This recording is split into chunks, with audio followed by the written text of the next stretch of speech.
Welcome back. March is Women's History Month, and tonight we are sharing one woman's story who has had a huge impact on our Colorados, and more specifically on downtown Denver. And Denver 7's Micah Smith introduces us to Dana Crawford, one of the first female preservationists and developers to work in the Mile High City.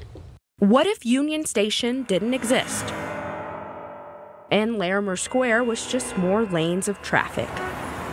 This scenario was almost a reality for Denver until Dana Crawford came along. I generally, had been living in old buildings. A preservationist from the beginning, Crawford grew up in Kansas but ended up in Denver after graduate school. People weren't paying much attention to where the city had been. They always thought of it as being such a new city. But in 1965, Crawford began preserving the new city's historic charm. The area where Larimer Square is was slated for demolition.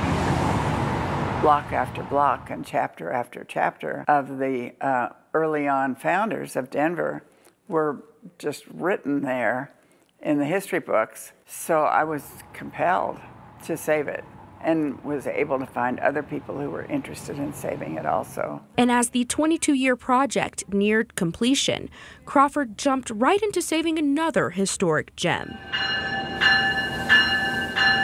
Union Station.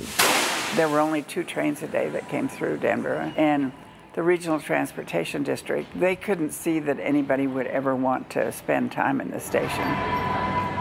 And they certainly never thought about working with a woman. I spent about 30 years working on the Union Station project. Crawford's partners honored her decades of work by naming the station's hotel the Crawford, but she wasn't too happy about that. So I said no, originally. But Crawford says her family helped change her mind. And all the girls said, let's do it. So I thought, well, if the next generation is speaking, so let's do it.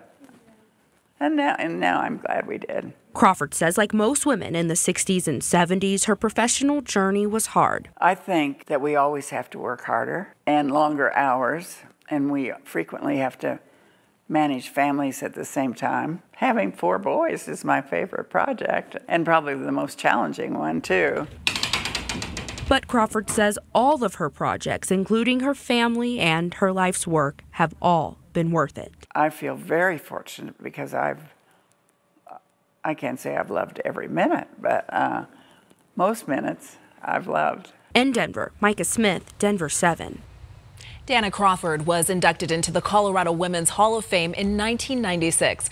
Right now, nominations are open for the Hall of Fame's next round of inductees. For more information on how to nominate a phenomenal woman in your life, head on over to our website, thedenverchannel.com.